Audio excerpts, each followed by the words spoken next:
On November 28, 1979, Air New Zealand Flight 901 embarked on a scenic excursion over Antarctica, carrying 237 passengers and 20 crew members. None of them would return home. A seemingly minor error made over a year prior had started a series of events that would tragically lead the flight to its disastrous fate. In 1977, Air New Zealand began offering sightseeing flights to Antarctica.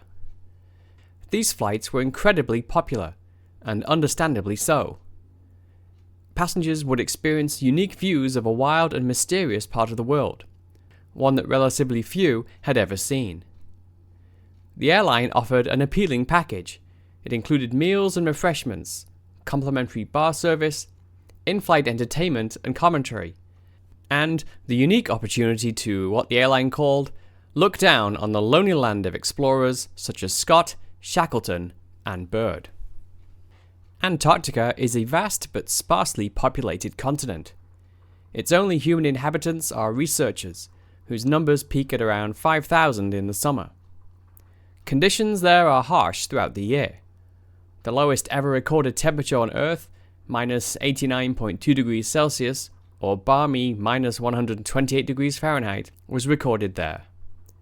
As well as being the coldest continent, it is also the driest and windiest.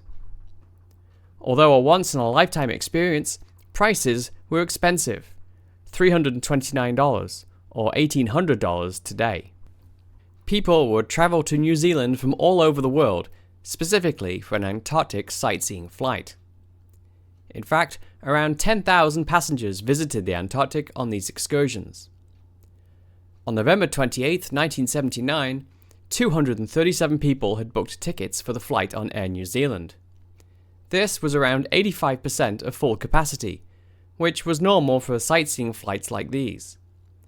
Some seats were left empty so that passengers could move around the plane to get the best views of the scenery. The flight crew consisted of Captain Jim Collins and co-pilot Greg Cassin.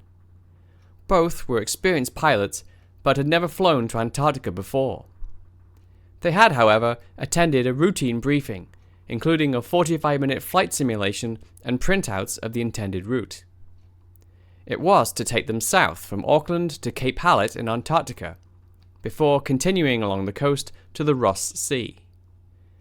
They would then fly down McMurdo Sound, west of Ross Island, where Mount Erebus, an active volcano, stood at a height of 3,794 meters, or 12,448 feet.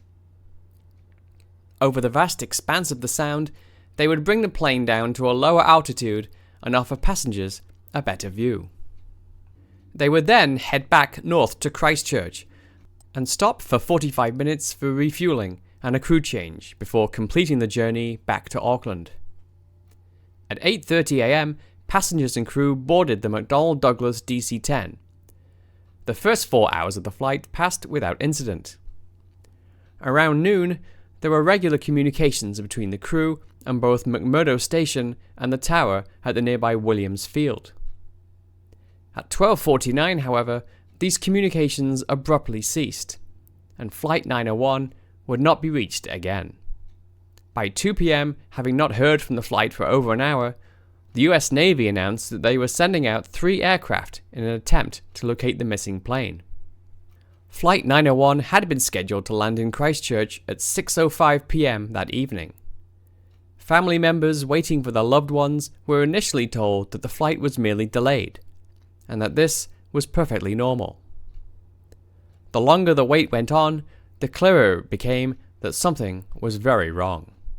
At 9 p.m., around 30 minutes after the plane would have run out of fuel, Air New Zealand announced to the press that the plane was lost. It wasn't until shortly after midnight that a search team spotted some debris on the side of Mount Erebus. The following morning, helicopters were able to take search parties to the mountain, where they confirmed that the wreckage was all that remained of Flight 901. It was apparent that there were no survivors. It appeared that the plane had crashed directly into the mountain and exploded, sending debris across the mountainside. Amongst the debris were hundreds of human bodies that had to be recovered and positively identified. This was far from easy. Recovery workers camped on the mountainside a short distance from the crash site and worked in 12-hour shifts in the perpetual Antarctic daylight. They had to deal with the freezing conditions, scavenging birds, and constant exposure to the site of traumatic injuries. In the aftermath of the crash, an inquiry was launched. The New Zealand Chief Inspector of Air Accidents, Ron Chippendale, ruled that the crash was due to pilot error. He blamed the decision to descend below the clouds, where the crew were, according to him, unsure of the plane's exact position. According to him, this maneuver was certainly not approved by the airline, and they should not have carried it out. Unfortunately for the inquiry, there was plenty of evidence that previous flights had been cleared to such low altitudes. Air New Zealand's own travel magazine had articles on this practice. Data recorded on previous flights also indicated that descending to these low altitudes was practically routine.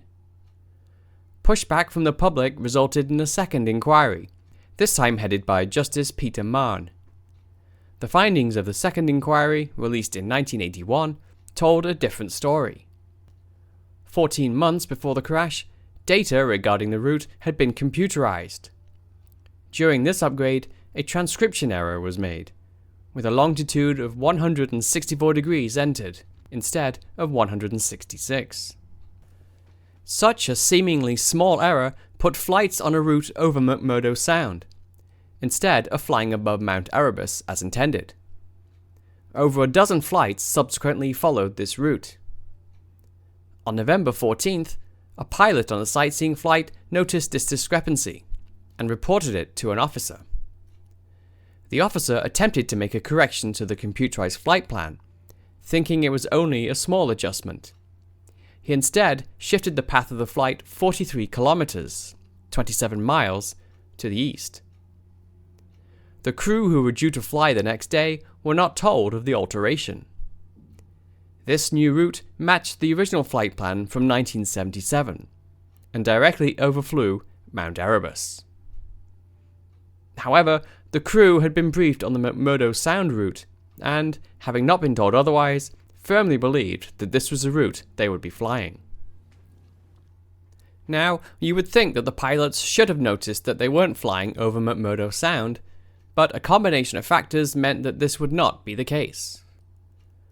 As well as it being the first time they'd flown the route, the pilots were also affected by whiteout.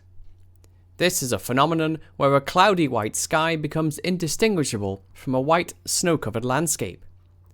Although visibility was perfectly clear, they could not distinguish the mountain as it loomed ahead in the distance. The Mahon inquiry cleared the crew of any wrongdoing.